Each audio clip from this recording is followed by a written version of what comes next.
Love Where You Live is brought to you by Live Love Local Michigan, the online and print magazine celebrating Michigan through amazing adventures, stunning photography, high-profile content, and more. Subscribe to our monthly print magazine for exclusive content you won't find on our free online magazine.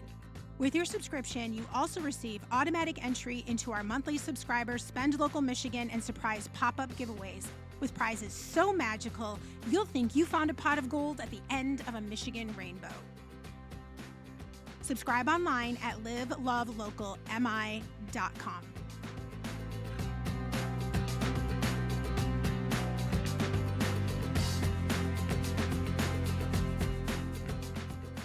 So today I'd like to introduce everybody to Detroit Rock City Paranormal. We have Mike and Kelly Delavan and Kelly Hamilton with the group Detroit Rock City Paranormal. And then with us also is Kayla and Hunter Jackson, and they were part of the group that we brought for both of our investigations that we're talking about today. So Mike and the two Kellys, if one of you would please just give us a little bit of background about Detroit Rock City Paranormal, what you do, just kind of like let the public know about you. Detroit Rock City Paranormal was formed just over 3 years ago. We currently Almost have, 5, Mike. is it 5 years ago? Almost, yeah. 5 years ago. um, Time flies when you're having fun. I'm telling you, it does. It consists of, there's 5 co-founders who founded the team. And then right now we have about 17 or 18 total members of Detroit Rock City Paranormal. We do residential investigations for folks who think that they have some kind of a haunting. We also do work with museums, Port Huron Museum and Whaley House Museum, where we conduct tours where the public can buy tickets, come in and investigate with us at those locations. And 100% of those proceeds go back to the museum.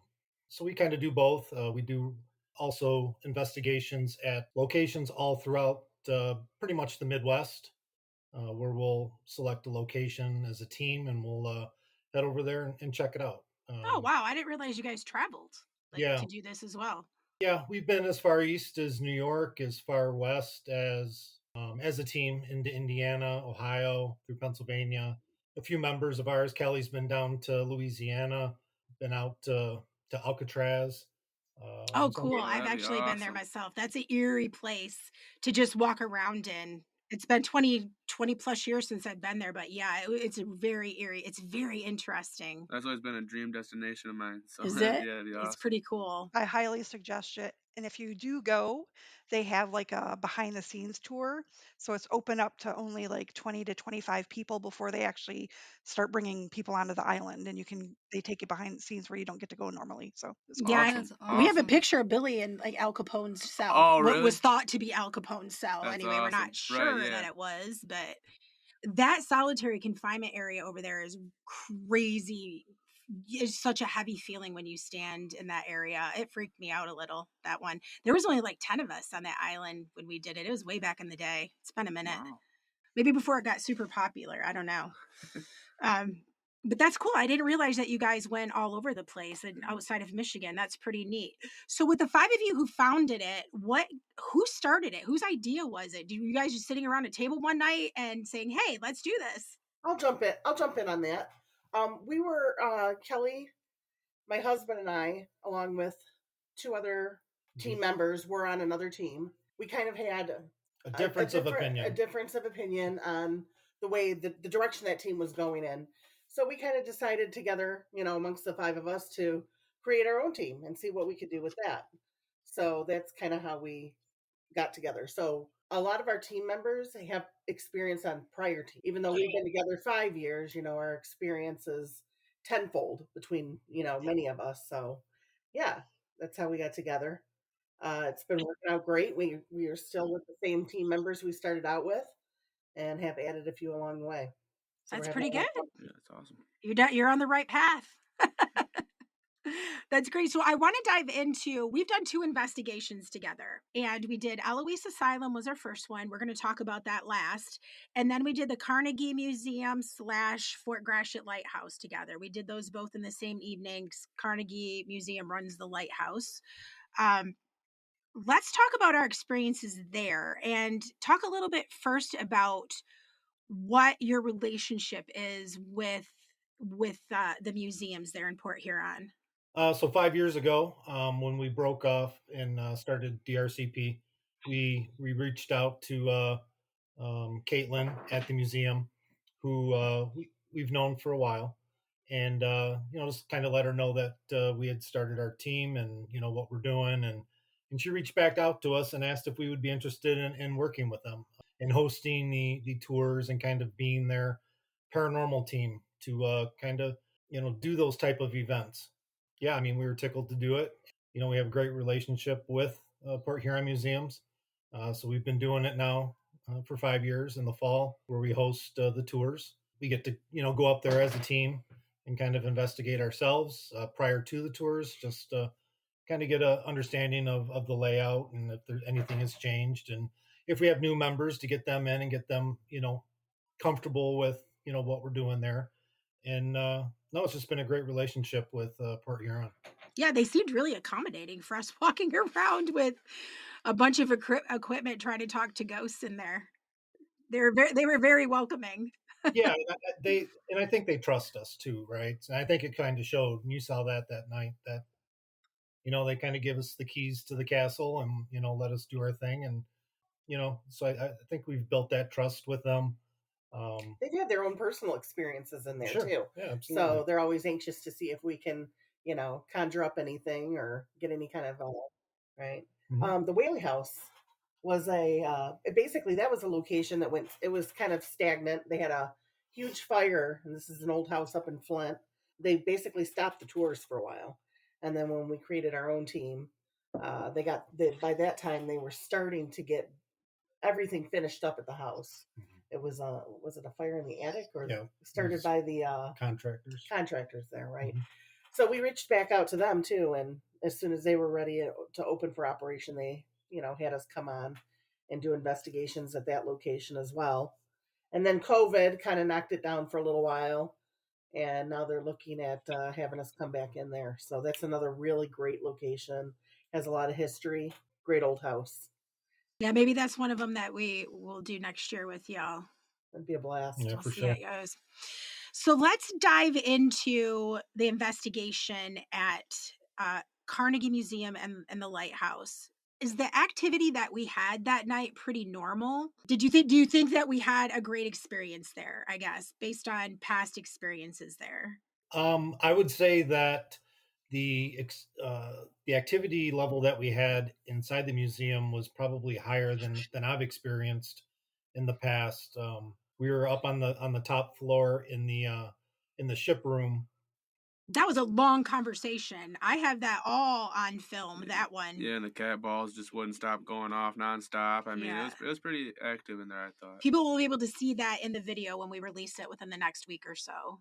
Yeah, I mean, you guys experienced it. I mean, between that spirit box, um, you know, communication. I mean, it was that was probably the most active the inside has been for me anyway.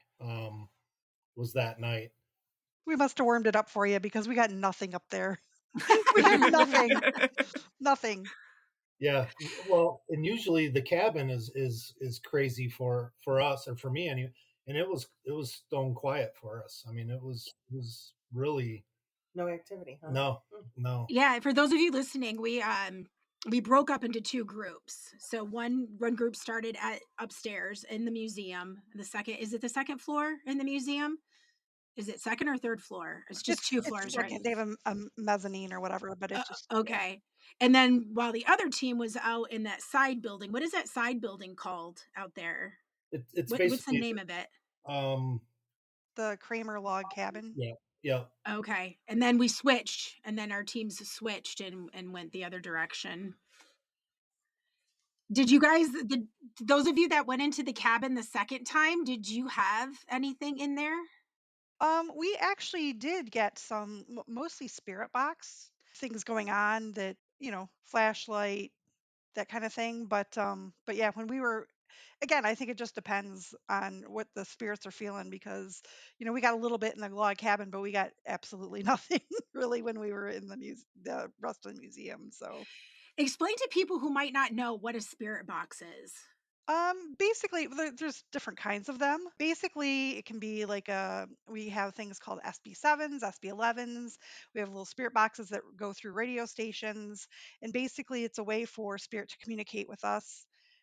It either runs through channels on the radio station and they can pick out words and answer questions, or sometimes we just use a speaker and an application and pretty much the same thing. They can, say words or answer questions. Usually, what we're looking for is intelligent responses. Like if we ask them, what is this person's name or what color shirt is that person wearing, and they get it right, then we consider that kind of, intelligent versus it just spitting out words.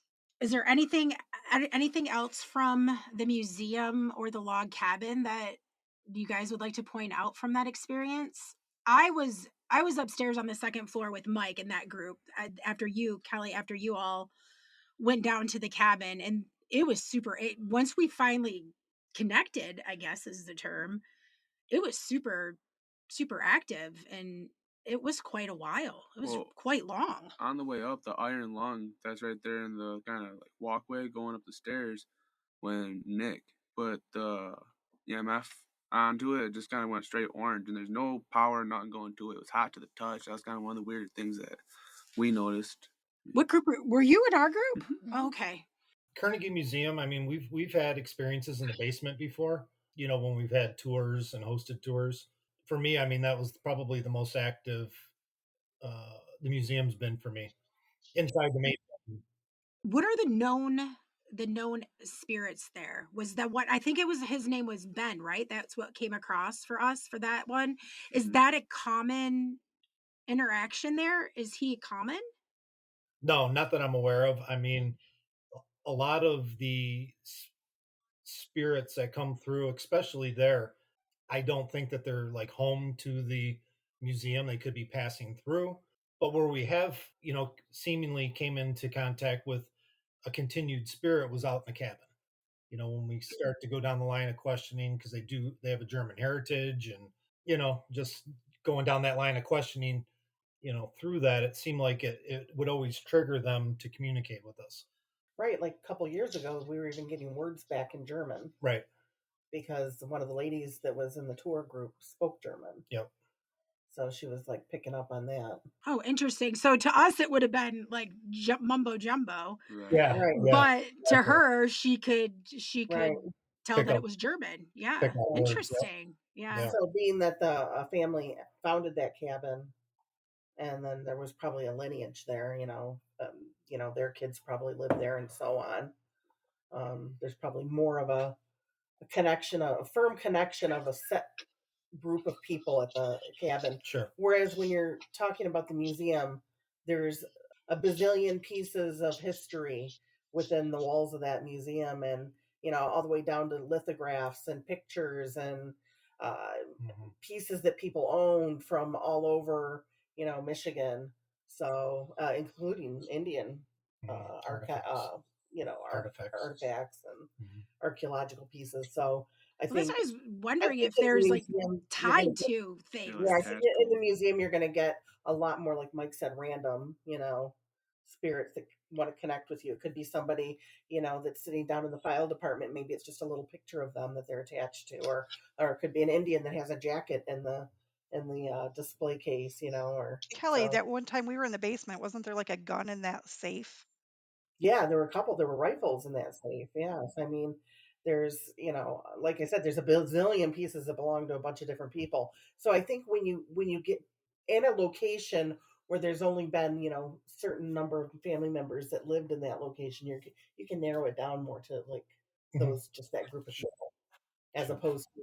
I mean, even with the lighthouse, the Indians lived on that land before they founded it. As a lighthouse and took over the land, and you're getting a lot of different activity there. Sure. Based on the types of people that came through there. Let's move over to the lighthouse because that was pretty interesting. We had the three locations that we were in the lighthouse. We had the lighthouse itself, the keepers, is that what it's called? The keepers quarters cottage, and then the hospital across just a little across the way from it. The hospital seemed to be super active for everybody that went in there that night. And then you guys had a lot of activity in the lighthouse when you were in there too, you said, right? Yep. I was only in the house for a brief amount of time, and it was when we were in the kitchen toward the end of it, and there was a little bit going on in there. Are there common ghosts there too, common spirits that are known to be there that you interact with regularly? Or is it, you mentioned that it is still kind of transient, but are there spirits that live there basically that you Like interact the with? lighthouse keepers and Yeah, there's lighthouse keepers that have communicated with. we've communicated with. I know in the lighthouse we had communication with a child who had perished in the water. So I mean, it there too. I mean, and even in the hospital, I don't know, not so much this time, but in the past, we've communicated with spirits that were kind of passing through that may have, died in the area. Kind of residual energy could be on that street, on the outside of the hospital there, and they're just passing through. So, but where we, you seem to get activity in the keepers' quarters and in the lighthouse, when it comes to, some of the old, was it Frank Kimball was one of the main lighthouse keepers there, and they're kind of gruff, at times.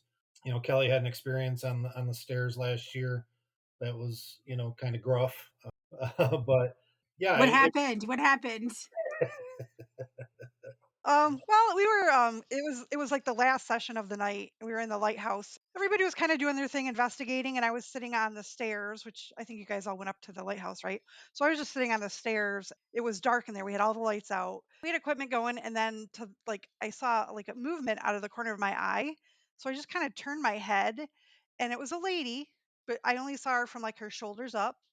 She was wearing a white blouse with it would button up blouse with I could draw it if I could draw people, but I can't. She had like a blouse on and her hair was up in a bun, but it was like the wind was blowing it. And she just looked at me and she yelled, "Make it stop." And then I was just like, Okay, what do you want me to make stop? And then she was gone. And then I kind of looked around to see if like anybody else had heard her or saw her, and they were just kind of continue on with what they were doing. So it was just kind of pretty crazy. And I think Kelly and Kim at the bookstore they have there, the store they have there, they have a book of Lighthouse. And so they had taken a couple of pictures of some of the ones there. And I'm going to go back when we go next week and see. But one of them kind of looked like the lady that I thought I saw. So Yeah, they were actual. I think wasn't that book about the lighthouses? I think it was the lighthouse keepers and their families or something like that. yeah, So the yeah, women or something. so But yeah, Kim and I snapped a bunch of pictures out of the book in the gift shop there, and showed Kelly the pictures, and she's like, "Oh my gosh, that looks like the lady I saw. It kind of looks like her." That's kind of neat. Ace had an experience where Kelly was sitting in the lighthouse too on the stairs. I think he said he has a picture of like a silhouette of somebody's shoulders and head in that little window. Mhm. So he had an experience right in that spot too. Yeah. When we were investigating there, when we went this past time, I have like a tripwire, it's called, and it's just basically about a 10 feet cord, and it's got EMF detectors every probably foot and a half or so along it, and I draped it up the stairs. And when we were back in the kind of the foyer there by the door, kind of asking questions and doing a session, the lights would go off. So something was So activating so something was on the stairs activating the lights while there wasn't anybody near it. I mean, we were all at the other end of the building there. And that's so what is that? That's EMF that triggers that, Yeah, right? yep, So there would have had to been some kind of electromagnetic fields or some kind of energy, increase in the atmosphere to make those light up like that. So that's how those. Actually, that's when me and you had something ask us to meet it at the bottom of the stairs. Yeah, that's right. Because then we had a spirit box, and they said something like come or something like that, and we're like, where do you want us to come? And then they mentioned you by name first, and then you walked to the stairs. They said your name? Yeah. They said Hunter. Yeah. And then For real? and then my name came out. Did you guys have the recorders on? They said Hunter and Mike. Yep. And then they said my name. So then I walked up, and that was about it. When we got to the stairs, fizzled out. Yeah, we asked more questions. Tripwire didn't go off anymore, so it, they got us to do what Yeah, they. it fizzles They out. just kind of got to sometimes. do what it wanted. I hate when it happens. Exactly. It's like you're on a roll, and then all of a sudden they're like, they're bored with us or something. We're done. Yeah. Thanks for bringing that up. I totally forgot about that. I actually have a picture. So in this month's issue, also in our print publication for October, I highlighted the 13 Haunted Houses of Michigan from the book from Diana Stampfler. And we also have a previous podcast. Y'all can go back and listen to it. We did a podcast with her also. She actually sent me a photo that they took at Fort Gratiot. I was going to try to put it in the magazine, but it didn't look, it wouldn't have printed well. It wasn't a high quality photo. But they took a picture up at the top of the lighthouse, and it was transparent, and it was her partner who took the photo, and it had like the bottom of, so they took it up at the top in the lighthouse, and it had a transparent wall, and you could see the bottom of the lighthouse through it. It's pretty interesting. It's really interesting. And so she's had a few experiences there as well. We talked about that in the podcast. But I thought that the hospital part was pretty interesting. It just seemed to be really awesome. active. Well, Kayla and I have this on camera, on film. I've got most of it from when we were filming, where we had that one instance where it was kind of toward the end of the night, and the door opened, and there was that flash of light at the end of the hallway. I captured the flash of light. I didn't capture the door just because of the angle that we were in, but we walked over and the door was open. She saw the flash. I saw the flash. We were the only two who saw the flash. And there was like no flashlight, no light to be seen anywhere. It was crazy. It was in the hallway. Like out of nowhere. Yeah, so I can actually have that flash. The hallway between the two bigger rooms. Yes, between the two rooms. And the main door. The main door opened. The main door like opened wide open, and like all of a sudden there was like this bright flash, like somebody was holding a flashlight at the other door, like shining across into the light across the hallway, and it hit the back door. That flash of light. Yeah, she and I are the only one who saw the light. It was crazy. And she saw the door open at the corner of her eye. She noticed the door opening. And then the flashlight hit, and I was like, what? I thought somebody was walking through the door, and nobody came in, so it was really weird. Yeah. That is weird. Yeah, I love the hospital. That's probably one of my favorite buildings there. Yeah, it was pretty nonstop there the entire time. But it seemed to be so active. That hospital is very active. There's like a lot going on. Not like maybe multiple things are there. I don't know, but there was a lot going on at one time there. Well, because we had the REM pod, we had the K2, we had we were doing the Estes method, and that's where you cover your eyes, cover your ears, and you just listen to the SB11, and then like you go in the other room where you can't hear other people asking questions, and then whoever's sitting there listening, they say the words that they hear. Oh, that was that one kid that worked with you guys. He was in the same room we were in, though, when we were and we did that, and we put Brooke, who's on our team, in that other room, and we were in the other room, and they were getting some really crazy, intelligent answers. They were talking to multiple people. Brooke weirds me out. I'm not gonna lie. She freaks me out. We'll talk about that more when we talk about Eloise, but she freaks me out. Yeah, she's pretty good, but she said there were quite a few there. She said there was like a couple of soldiers, possibly Native American, somebody who had been hurt at the hospital, and maybe a doctor. So well, we were doing the voice box, and I heard Sam, so I said Sam, and she said that was one of the names that she had come across. Nice. So what was it about Brooke that freaked you out? Just her accuracy, or? Well, I will explain it when we talk about Eloise, because I don't want to give Eloise away yet. We'll talk about it. Yeah, I put a little bit of it in the story about Eloise though too. So, but yeah, she's like, I told her at Eloise, I'm like, you freak me out. It does. You did a really good job on the article, by the way. Oh well, thank you very much. I would thank even you. get those pimples like reading about you walking down that alleyway between the two buildings. Yeah, that place freaked me out. I'm not gonna lie. Not gonna lie. I've never done this before any of this. I don't watch the stuff on television. I didn't know what any of your equipment was.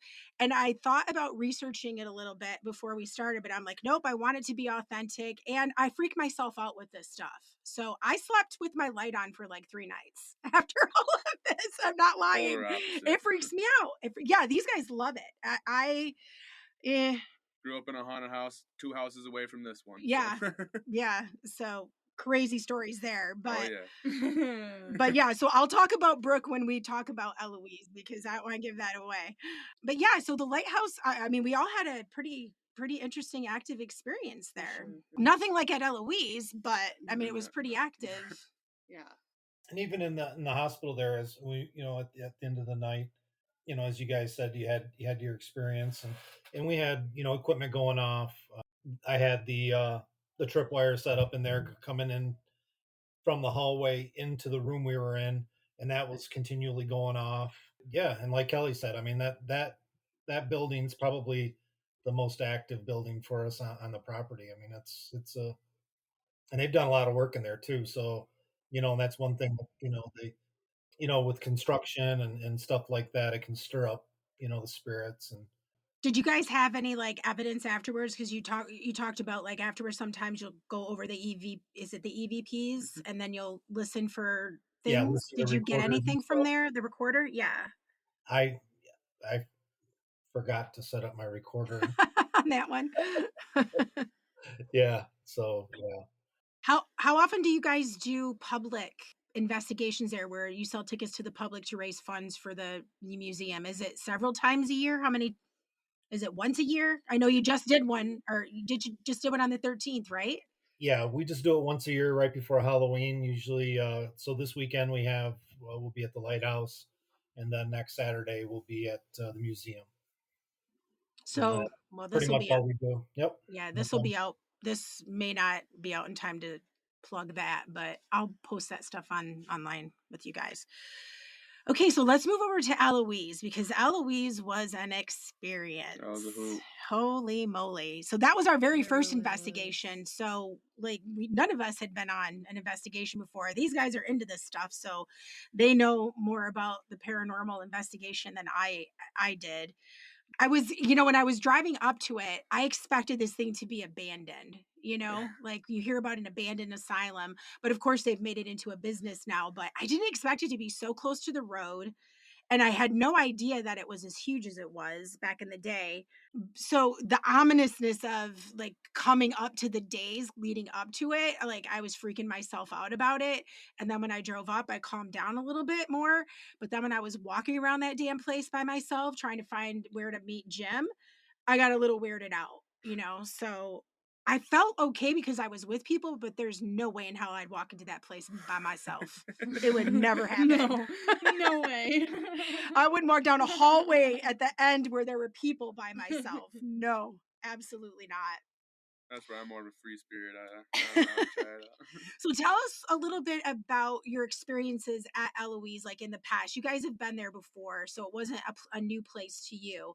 And then a little bit about some of the more common interactions that you have. And then we can talk about if we had any of those particular ones, with those particular known spirits that live there, or if everything was just kind of random. Yeah, in the past, I mean, it was about 3 years ago. It was actually before COVID, when they were conducting tours through Eloise. They had multiple teams in there, kind of setting up on each floor, and then just conducting an investigation as the people kind of rotated through. We had tons of experiences even at that point. Even when you have hundreds and hundreds of people filtering through, I mean, we were having, getting tons and tons of activity. And as far as, they say there's a creeper, they say that there's the maintenance guy in the basement it was a creep and, preyed on the women there and stuff like that. Did we come in contact with them? I don't know. I think there's just such a rich history of events that have happened there over the course of, people, the death, the torture that took place in that building. To say that we came in contact with the same spirit time and time again, I don't know that we've ever done that, but it always seems to be something new when we go in. It always seem to they react to different pieces of equipment, at different times. I mean, it's it's a great location. I mean, you guys kind of, in a football tour, you guys played the Super Bowl, and now you're going back and playing the regular season, because you guys probably went to the best location, in Michigan, for that type of activity level and just spookiness. I guess go big or go home, right? Yeah. It started out eventful right away. We started out on the 5th floor.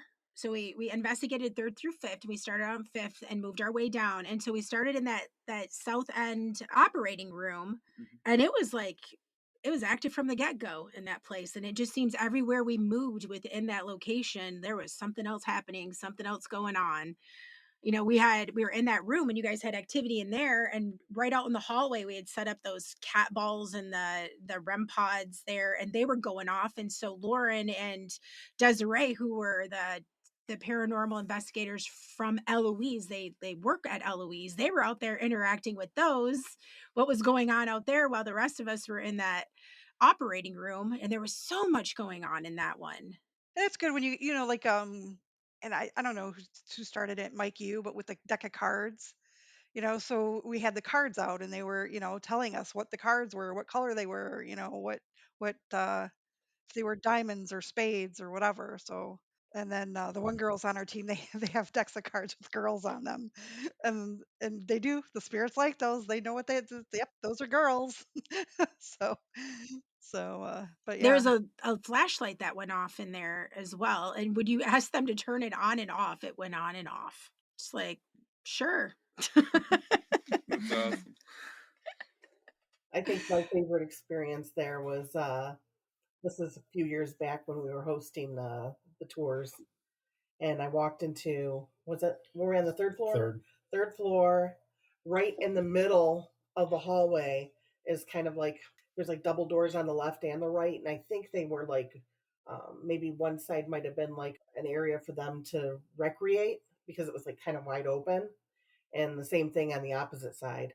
I walked in there and I told my group, go ahead, explore. And they all kind of went out ahead of me.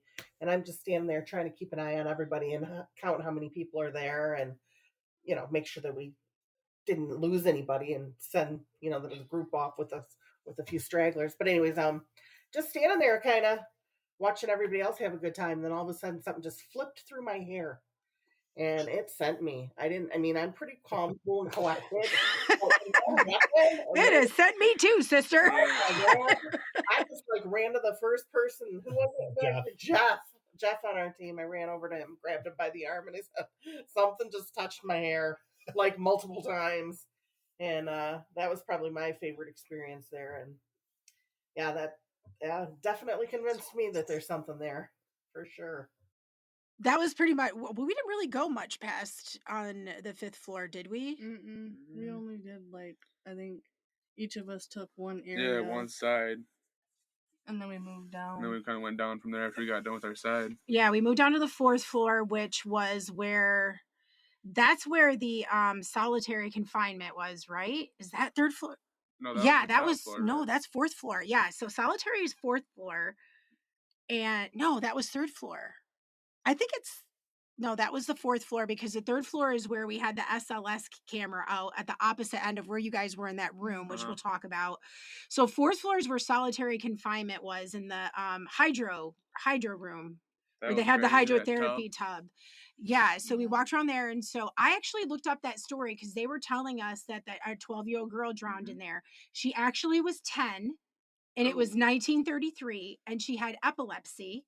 And she had lived there for a year at that point. Her parents were poor, very poor, and she was institutionalized for having epilepsy. And I read about those hydrotherapy tubs. They would shackle those patients in there and force them to stay in there forever.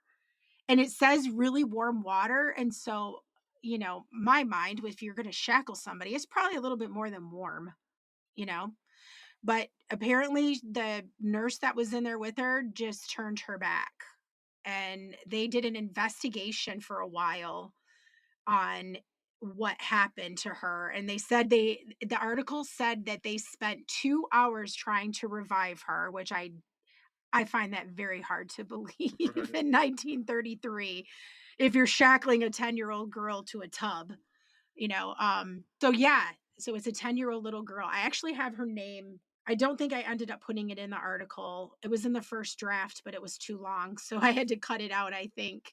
But I have her name, and I'll post in the show notes, and I'll post a link to that article about her too. Yeah, So that would be interesting to find out her name, because it's an interesting name. It starts with a K. I'll tell you that. It's not a common name, but it does have her name in the article. Okay, because Ace has his partner, is she's on a team, and she's been through the building quite a few times, and she actually communicates with some little girl in there. And yeah, her name is Sophia. The one on the second floor, they told me. Yeah, there's a little girl apparently on the second floor that they call Sophia. It could be her. Who knows? Because we won't really know what hydrotherapy room it happened in, right? So, and that tub that's in there isn't necessarily it, and it's not the only one that was there. It's just the one that's been left. So, well, we did a little bit of research before he went too, just for giggles, and we found there's a gentleman that fought off orderly and turned it up as high as he could get and killed himself, boiled himself to death. Ooh, in what? the hydrotherapy tub. Yeah. He boiled himself to death? Yes. He boiled Oh my gosh. He turned the water as hot as it could go, and apparently he boiled his whole body to death, and he fought off all the nurses, and yeah. Ew, that's horrific. That's a horrific death too. Yeah, I could just imagine with the lobotomies and the shackles, and they talk about I know the paranormal team that is there, and then even Ace, they really try to spin it as a lot of positive happened there, and sure, I guess, but man, the way we used to deal with mental health, like it was flat out torture is what it was. And so people were tortured there, died horrible deaths. And you almost wonder with how far we've come with like cleanliness and sterility. You wonder how well they kept things back then, and exactly. Like how clean they kept everything. Wipe off the equipment and throw it onto a tray for the next one, There probably was a lot of that going on. I almost wonder how many people died in there just from, germs. Infections, yeah, no doubt. Probably many. many. Well, the fourth floor is where I thought I captured some stuff. And so I'm going to play it so you guys can hear it. But the more I listen to it, the more I think it's Ace behind me making a moan, because I found this because I was recording from the hydrotherapy tub. I have like an 11-minute video that where we start in the hydrotherapy room. We walk through that one big open room that's next to it, and then we go back out into the hallway, and out there Ace and Desiree were talking to us and telling us some stuff about that TV room area. And at the end of it, like on my phone, when I had the video on my phone in that center area, when I said wow, I could hear a wow after my voice, but I can't hear it now. It's not what I downloaded the video and I can't hear that now. But you can hear the moan, and the more I think about it though, the more I'm thinking it's Ace. But I'm going to play it because then I turned the corner into solitary confinement and I got goosebumps and my hair stood on end. And that was the very first experience I really, outside of just the general uneasiness that I felt about what I was doing, playing with ghosts on purpose. That was like the first time and only time I really felt anything in there, and I had a physical reaction to it. And it got really cold really fast. I thought that place was hot that night. I thought it was really warm. I really expected that place to be cold through the whole thing, but it wasn't. But when we turned that corner into solitary, it was freezing cold in that spot, and my hair stood on end and I got goosebumps immediately. But that was the only experience I had. So that was on the fourth floor. Did you guys have anything eventful? You guys were over here when you guys were with us there too, right? Yep. Did you all have anything eventful on the fourth floor on the other side? On the fourth floor, that's where we had spirit box activity. We were set up right outside of the nurses station, right at the end of the corridor there, and there was a table there kind of out in front, and you just set up spirit boxes, and they're actually communicating with your sister. Sarah was there, and they were calling her by name, and Your sister? yeah, My sister, yeah. and You were interacting with your sister there?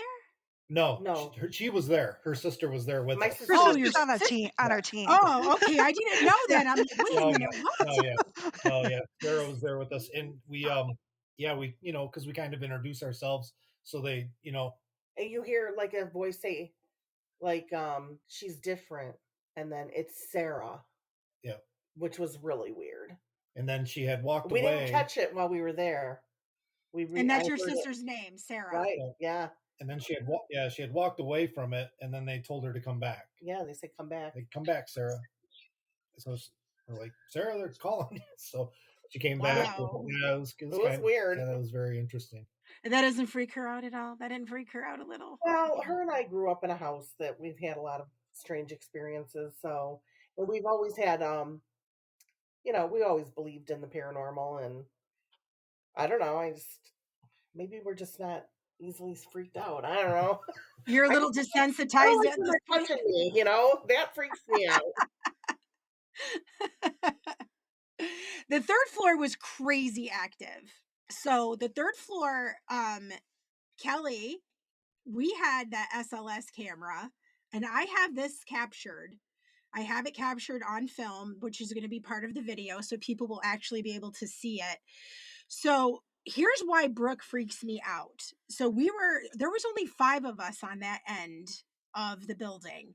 So it was Kelly, myself, Brooke, Riley, and Annalise, who's with my group.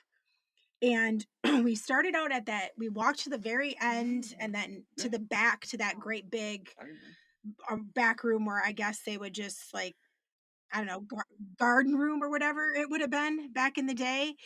And Kelly was putting together that SLS camera. And this is where Brooke started to freak me out, and she continued to freak me out. So it's pitch black. It's black. You can't see anything. She's standing in the doorway looking down a pitch black hall, and she stood there. She just stood there silent, standing in the doorway looking into the dark. It's crazy. It freaked me out. And then she would walk back, and then she'd walk up to it again and stand. Then she got her phone out and she just started taking flash pictures. And then she started looking through the pictures as Kelly was getting the camera together. And that's when she just did that back and forth. And that's when I told her, I'm like, you're weirding me out. Like to me, it was so black in there, and she's just standing staring down a black hallway. And then she was like, I'm a medium and clairvoyant. And I'm like, you're freaking me out is what you're doing. Like something standing outside of the doorway there. Maybe But then she definitely probably was sensing something. oh, So that's what she said, so she probably snapped a bunch of pictures just to see if anything would show up. Yeah, that freaks me out. And then so we get the camera together and we start walking down these dark hallways, just the 5 of us. I feel less comfortable at this moment because there's only 5 of us. So she's got this camera and Kelly's explaining to me how it works. And then Brooke's in front of us walking. She turns around immediately when we're like down past the midway point, and Kelly and I are next to each other. She walks between us. She's like, one just walked into the bathroom. And I'm just like, oh my God. So we turn in there, and sure enough, there was one dancing on the camera. They show up as a stick figure, right? There was one dancing on the camera, and it looks like they're dancing. It looks like they're disco dancing, and then you turn on the light and it kind of disappeared, but I'm just like, Jesus, it was strange. So then we walked down into a couple of other rooms, and it picked up some furniture and that tank, and stuff. And then we're standing in the middle of the end of the main hall that goes back and forth, or from one end of the building to the next, by the elevator. Riley's over by the elevator. Kelly and I have our back to the wall. Brooke's a little bit off to me, and then Annalise is up against the wall next to the elevator, sitting cross-legged again with her back to the wall. And Kelly's like, there's someone coming and standing next to Brooke. I've got all of this on film. So everyone will be able to see it when our video comes out. It may be out before this podcast. We're not sure. But and this stick figure, it starts out as this little teeny thing, and then it grew and grew and grew and grew until it got up next to Riley. And it looked like it reminded me of a damn zombie, even though it's a stick figure, because it was like dragging its back leg. It looked like it was dragging a back leg, but then it looked like it was boxing, like dragging a back leg and boxing. And Brooke was like, something to the effect, and I've got this on film too, something to the effect of, I don't like this one. This one's aggressive, something like that. And then she's like, Riley, get over back by me. I'm like, girl, you're freaking me out. And so, and then we're like, don't touch Riley. It stayed there for a few minutes. And then it didn't just disappear. It faded. It faded back down like it came down that damn hallway. And it disappeared. And I got every bit of that damn thing on camera. So that one I'm excited that I got, because our photographer, Doug, was nowhere around when any of this stuff was happening with me. So I'm glad I got this stuff on my cell phone. Then it gets strange again. I got this on damn cell phone too. Brooke has this great idea to like shut everything off and stand in the doorways in the dark with your eyes closed. She said it was part when she did Ghost Hunters or something. They did this. And so everybody did it. And I'm like, nope. You can count me out on this one. I stood up with my back against the wall. I'm like, I'll film y'all, but yeah, you knock yourselves out. So I got everybody standing in the doorway. They close their eyes. It's pitch freaking black. You talk about spooky. That was so spooky for me, because I started like, I'm staring at people in the dark, standing in a doorway. Brooke takes her hands and grabs either side of the door, like she's trying to prevent herself from being sucked back into the room. Holy hell, was I freaked out. Riley has purplish hair. And so I just kept, when I was filming her and looking at her, it just seemed like it was moving. And then it wasn't, but this is my mind. Then she would turn around and look, and then she would go back and close her eyes. And then she would turn around and look again. Man, that was unnerving for me. I'm not going to lie. That was just the craziest experience. That whole, like, it was just so eventful. And then shortly we got the box out just for a little bit, and Brooke's like, I feel like they're starting to get aggressive with us. That freaked me out even more. I'm like, sister, I can't be around her. I can't be around her in a dark insane asylum ever again. Oh my gosh, that was nuts for me. See, and I feel you want to be with somebody like that, because I want to know if there's something there coming at me. That's how I would feel. Yeah. I don't know, man. I don't know. It just was too weird for me. It freaked me out. I can't deny it. But it's like, I'm playing with ghosts on purpose. Who the hell does that? You all do that. Well, now you do that too. Yeah, I guess. Now you do too. Yes. Exactly. I'll tell you that experience with her, and then what happened to Kayla, which I'm going to let her explain. Like, that's what caused me to sleep with the lights on for 3 nights afterwards, because I was so weirded out. I was so weirded out that night. If it weren't for that floor, I think that floor we just had the most activity. I would have been okay, but just nah. I wouldn't. Yeah, I don't know that I can hang around Brooke a lot, because she can see and feel things like that. I just don't want to. I feel better if I don't know that stuff's around me, I guess. So versus knowing when it's around me. So then we walk, we're done with that. We all go back down to the end of the other floor. You guys are all like doing all kinds of stuff on that other side of the 3rd floor. I walk into this room and like I see Hunter laying on the bed. No. And I'm like, I've got this on film too. I'm like, what in the hell are you doing? To me, I'm like, are you asking to be possessed? It felt like they were doing a freaking exorcist, because then Ace brings out that crazy ass clown. That was wild. That he has. And I'm like, what are you guys doing in there? Yeah, so the creep factor just went up to 10, right? Oh my God, did it ever? After what I just experienced on the other end? Oh yeah, hell yes, for me. Yeah, Benny, the little Benny doll. No, it wasn't Benny. No, it was the other one. It's the clown. It's clown the with scary the glowing eyes. The glowing thing. Yes. Spirit box.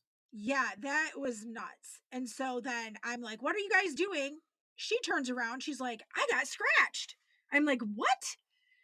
I got scratched. And she pulls up her back, and it was starting to fade, but I still saw it. And then they showed me the damn picture, and the picture is the one that's in the article. Yeah.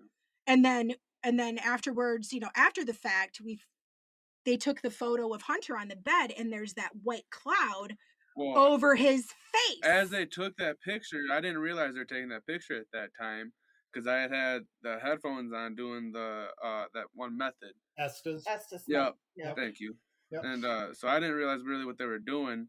As I took that, I was like, my arms are super cold. I almost felt like dry ice was being poured on my arms. Really like bone chilling cold. And then that cloud was captured over his face. That was a cool picture. Yeah. That was while you're on the bed. You felt the cold. Yeah. Well, they apparently had 2 people in there. That's what Ace was telling me. So it was Ace, that other gentleman that's with you guys, Nick, and then it was Hunter and Kayla in there. Jody was kind of standing out in the doorway. That was nuts to me. So physically marked. That picture in the magazine is real, and she had 2 layers of clothing on. So Kayla, tell your story there. Hunter was talking through the machine, doing the method, and he was talking, I think, what did you even say? Oh, I asked if... Oh, you said, do you mind if I'm laying in your bed? Yeah. And it came back and it said, you're different, or something like that. That kind of weirded me out when you said earlier, someone said that she was different. Because then it said, no, he's different. So I wonder if it's a common spirit there that's seeing new faces. Yeah. So then I had asked it if it would be okay if I laid in its bed. And then, like, 2 seconds later, I felt like this burning sensation on my back. And I was like, that's weird. So, like, I kind of did, like, a little rub on my back. And I was like, I don't know. So then I just kind of, like, shook it off and was like, there's no way, you know. So we're sitting there and he's talking a little bit more. And I'm like, oh my God, it's like really burning. Something's like gotta be there. So I asked his mom to look at my back, and there was, sure as shit, scratches all over my back. And she was super like, bundled oh up. My God, is it for real? She's like, it's for real. She took a picture and I was like, oh my goodness. And how does that even happen through 2 layers of clothes? She had a shirt, a hoodie, and a winter coat on. Well, spirit can walk through walls, right? So they can get right through. Right, yeah. Yeah, and then Nick had said that there was another female with you guys before who was in that same area and had gotten scratched before. He had showed me the picture on his phone of the scratch. She got scratched on the back of her neck. Yep. So it was really crazy. So that's a little, like, that's like next level. You know, so like, what do you make of that? There's just been a ton of reports about that with Eloise, you know, scratching, especially females, touching, feeling like they're being choked, grabbing their bottoms. Yeah. Yep. Grabbing bottoms. Yeah. It's, and from what I know, it seems to be more with females than it does males. So maybe there's something to that story that there is a nasty spirit there that likes women. Hey, maybe. Well, I showed Ace the picture, and for those of you, get the October issue if you want to see it. There are the scratches on her back go in 2 directions, and they are in 3s. So there's one that kind of goes up and down, and then there's one that's off to the side from would be left to right. And he said, when I showed Ace the picture, and it looks like claw marks. He said they usually come in 3 like that, and there's usually multiple of them like that. So he said they're called markings. So do you know anything about things coming in 3s, or you know, a scratch coming in 3, or it looks like it comes in 3 instead of like a whole hand, but like 3 claws? Well, I studied demonology, and it ties back into the religion of the Trinity. It's the way the evil mocks the God. That's the way evil mocks our Lord, our Jesus, by causing things to happen in 3s.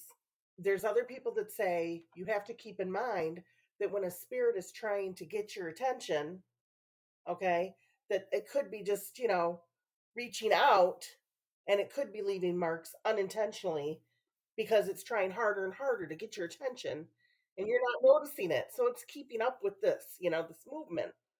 It can cause scratches that way too. So, I mean, you have to be careful taking it to the demonic level if it's not really demonic. I mean, again, it could be just a spirit trying to get her attention. It's enough to freak me out. I think she took it very well, because if it would have been me, yeah, I'd have ran out. I'd have ran out of that place and never would have come back. I definitely didn't sit back in that chair again. I No, tell she you didn't. that. No. I got right up and stood in the corner by Mom. Well, I don't know if this was the same floor even when we were talking about she was doing the Espen method and we had a voice box in the middle of the floor and we were in contact with the doctor and then we made contact with the John King. Oh, interesting. Yeah. In that room. That was in that room. No, that was on the 4th floor. Yeah, I couldn't remember if that was Yeah, that was the 4th floor, and like the that big room where we were all standing, where Ace was talking, how they had that room out there in like the corner back there. Yeah, we were all in that room, and there was I can't remember her name. What's the skinny lady? She's really skinny, long hair. Cheryl. Yes, I love her. We were in there, and she was talking, and I had the headphones on at one point. And they were asking questions, and I think somebody said, I think this is all what Jody's telling me, so because I had the headphones on, I wasn't really hearing anything, but yeah. So Jody said that somebody asked, like, if they had a problem with somebody in the room or something, and it come across what I was hearing was Jeff. And Dad was in the room, so I mean, it was really crazy. I was like, what? Yeah, Jeff was one of them that was in our group too. That's Hunter's dad. That's my dad. Yeah. Wow. So that was really cool. That was probably one of the coolest parts, other than the being scratched situation, which I don't think is cool. I think it was kind of cool. Yeah. So that 3rd floor, wow, that was just really crazy active, and that floor made me believe. Yeah. Because I'm like, I don't know, I don't believe. I did not believe in ghosts. Like, I've had experiences in my life where just weird things would happen, and I'd family member. We're like talking about my dead grandpa, and his picture falls off the wall. That kind of stuff happened, and my mom. One of the houses my mom had after I grew up was next to the Victorian house. Next to it was the original funeral home, and across the street was the new brick and mortar funeral home.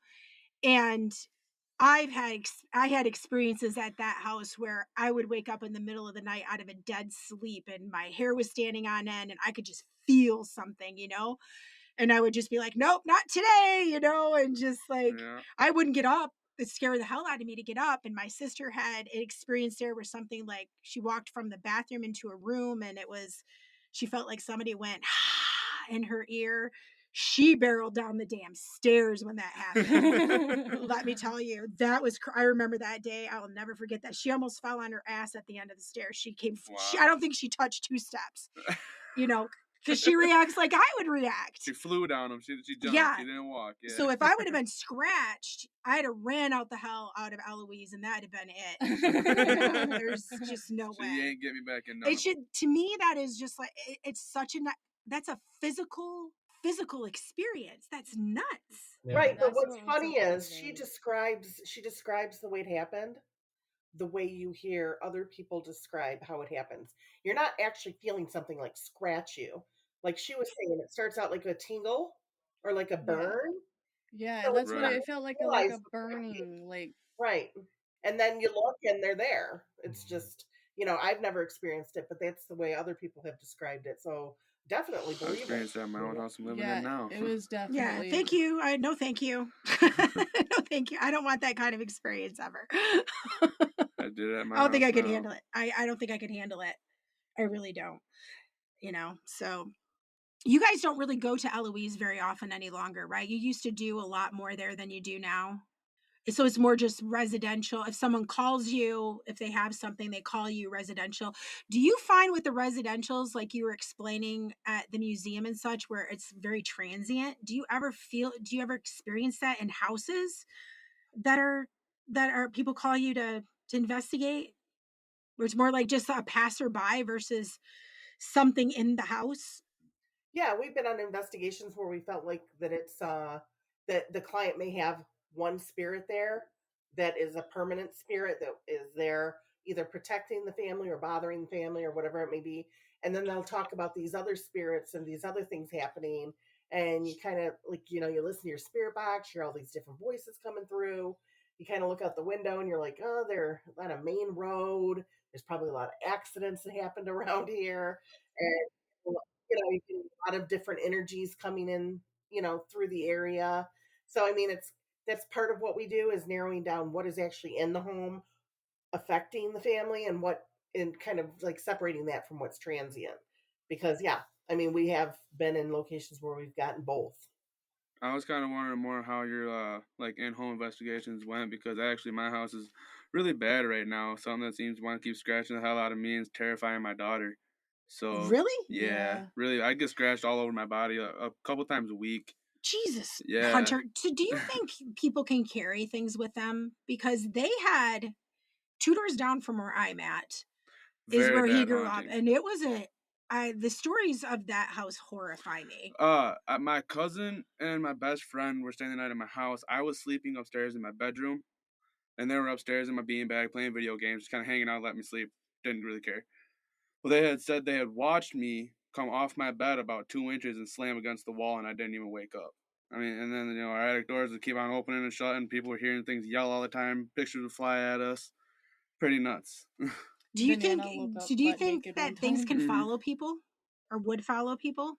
Yes, if you have an attachment or you've picked something up somewhere, I mean, people, not a lot, but I've known of some people who go to haunted locations and they're not careful and they end up bringing something home with them.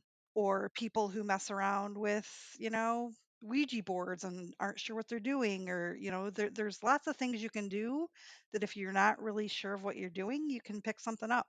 Yeah, this happened in my house for a long time. Well, maybe your family has something attached to you. Probably. This family is crazy to me. They are always having some crazy experience. They really are. If I had one thing happen to me that they've had, there's no damn way I'd run out of my house and never come back. My cousin, again, staying at the same house, 2 doors down, woke up on my couch with a smiley face carved into his chest, and it was gone a couple hours later. It's just weird shit over here. So I will never walk into that house. It's not going to happen. But I was curious about that. I've never met people that have had so many experiences as these ones here.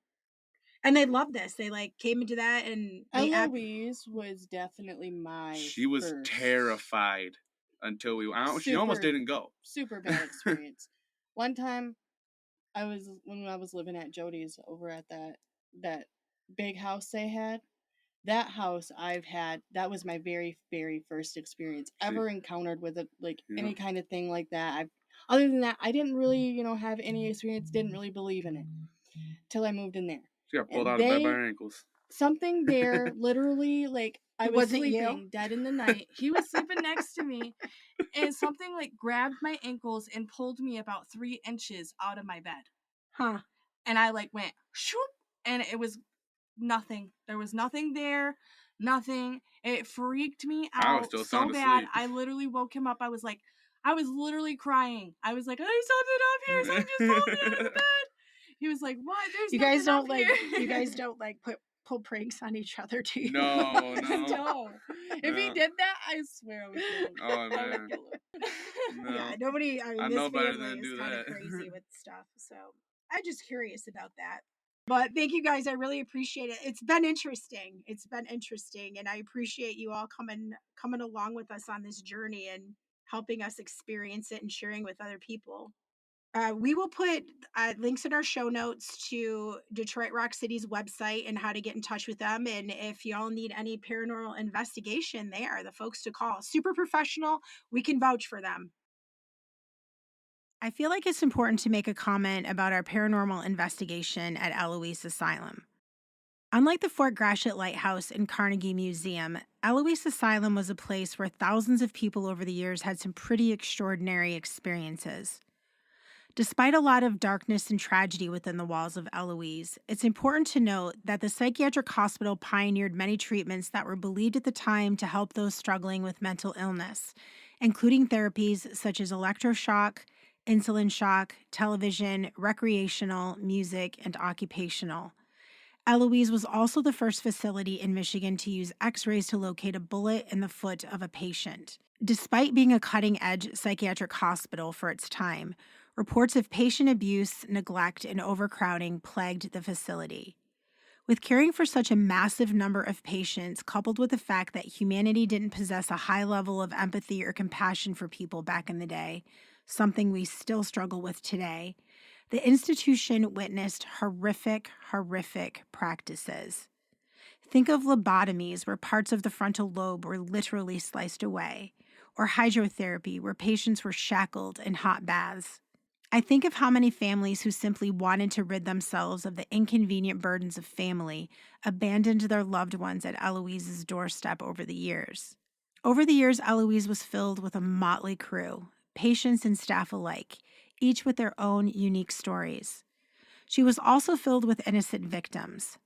The decaying walls of Building D, where we had our investigation, stand as a memorial, a tomb of secrets, if you will, of untold toil and torture for thousands of the innocent.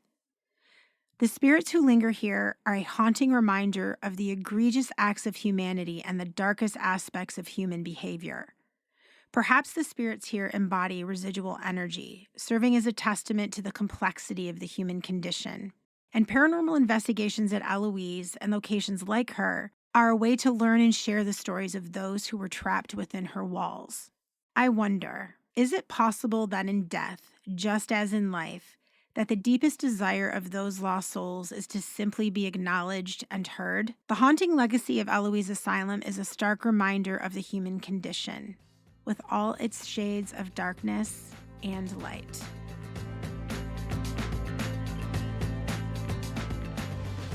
Do you love our podcast and online content? Then you'll love our monthly print magazine plus 5 bonus magazines even more. Subscribe Plus 5 offers amazing adventures, stunning photography, and high-profile content you won't find in our free online magazine.